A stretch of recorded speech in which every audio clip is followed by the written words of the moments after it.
For 4 minutes at the start of this movie, you are the killer. You're not watching him, you're not following the killer, you are the killer. October 31st, 1963, Haddonfield, Illinois. The camera moves towards a house, and it never blinks, never cuts away. We go around the side of the house, where we watch a teenage couple through a window. We find a knife in the kitchen drawer. We go upstairs, and we pull a mask over the lens. And now we're seeing the whole world through two cut eye holes. And then we kill a 17-year-old girl. The camera backs out of the house as a car pulls up. Two hands reach towards the mask and remove it. And it's revealed that the killer that we've been for the last 4 minutes is a 6-year-old boy, standing on his front lawn in a clown costume, holding the knife, not truly understanding the weight of what he's done. Now, for my money, that's still one of the boldest sequences ever put into a horror film.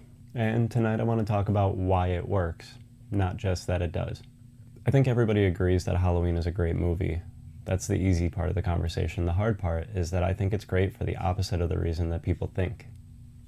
Okay, so let's set the table, because I'm sure some of you guys have seen this movie 30 times, but I'm sure that there are also a few of you guys that maybe have only seen it a couple or maybe never. And I want to make this an accessible conversation for everybody.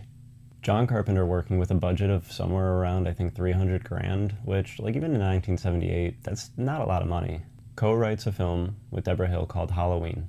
It would go on to more or less create the slasher genre as we know it. Movies like A Nightmare on Elm Street, Friday the 13th, Scream, they're all standing on the foundation of what this movie made. But here's the thing. When I hear people talk about Halloween and give it the praise, which of course it deserves, they're always praising like the opening, the POV shot, the steady cam, the mask, the kills. And that opening sequence is a masterpiece. That 4-minute take was shot on the final night of production using a very primitive early version of a Steadicam rig. I think it required the entire crew to run, which is genuinely ambitious when you consider this movie as being made basically with pocket change. But here's the thing that Carpenter did that I don't think he gets enough credit for. He stops. After that opening kill, Halloween doesn't show you another murder for almost an hour. An hour. In the movie that invented the slasher genre. The genre that becomes synonymous with body count and creative kills. Well, the man who built it, right in the middle of his masterpiece, basically just shows you Midwest America. A girl walks to school. Girls talk about boys. Somebody's babysitting. We watch a lot of leaves blowing around. It's a pretty ordinary autumn afternoon. Except in the corner of the frame, behind the clotheslines, behind that bush, there's a shape. And he's just watching. He's not doing anything. He's just there, where he shouldn't be. And if you blink and look back, he's gone. And that's the movie. That's the engine that drives this thing forward, not the knife. It's waiting for the knife. Let me get a little nerdy on the craft here for a second, because that's where this thing goes from, like, this is a very good movie to this is a masterpiece. More people should make movies like this. Carpenter and his cinematographer Dean Cundy shoot Michael, who, by the way, is not even credited as like a person in this thing, is just in the credits as the shape. They shoot him in a wide long lens, deep space, lots of empty room in the frame. And they tend to put him where your eye isn't immediately drawn. So your eyes have to start hunting. You start scanning the edges of every shot because the movie has trained you by now. He could be anywhere. And so take that and think about what it does. The movie makes you do the work. It makes you be the lookout. You're sitting there safe on your couch and you're scanning this suburban street for a man who might not even be in the frame. And your body is reacting like you're the one that's in danger. That's not a jump scare. That's a filmmaker who understands something that most modern horror tends to forget. The scary part of the movie is not what happens. It's the certainty that it's going to. And Carpenter's score does the same thing. That needling little piano line that plays in 5/4, it never settles and it never lets your heartbeat find a rhythm. The music tells you something is coming for you long before the movie shows you. And this is the thing about waiting for the worst. Anybody who's ever actually lived with that feeling knows that it's worse than the actual thing itself. The dread of the footsteps is worse than the footsteps. The quiet before is worse than the noise.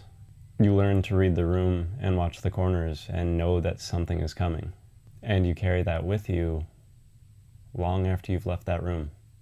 I knew that feeling young, a lot younger than a kid should. And the first time I saw this movie, I didn't really have words for why it landed with me the way that it did. I think I just understood that this filmmaker understood something true, that the monster isn't the moment that he steps out of the shadows, it's knowing that he's in them. And John Carpenter knew that at 20-something, with like no money. He understood that the most universal fear isn't the pain, it's anticipation. And he made an entire movie out of it. And the next thing that Halloween did that the horror genre has gotten wrong for like the next 40 years is that they didn't explain him. By the end of the first movie, we never find out why Michael's doing what he's doing. Loomis, the only person who spent any real time with him, doesn't even offer a diagnosis. He basically just offers a warning. He calls him purely and simply evil. That's it. No, here's the moment that broke him.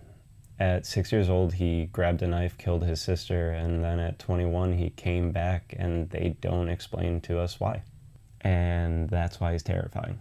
Because a reason is a handle. If you can explain the monster, you can hold him at an arm's length.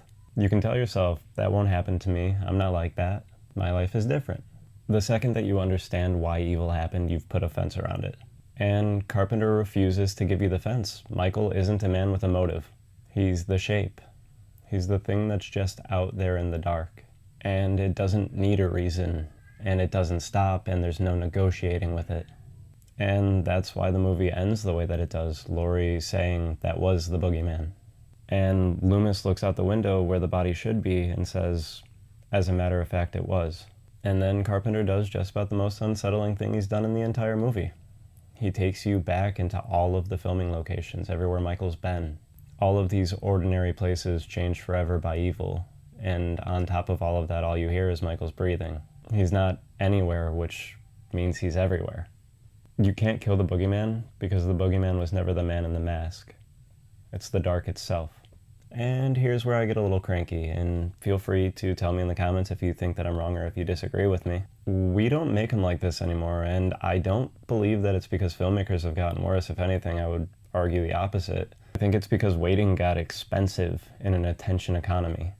A movie that spends an hour showing you a man standing across the street or, just barely in frame runs the risk of losing you.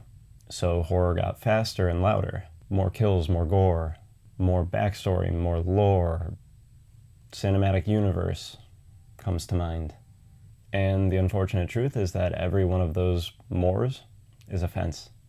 Every explanation or elaborate kill, every bit of mythology, it's all handing you a handle so that you can keep fear at a distance.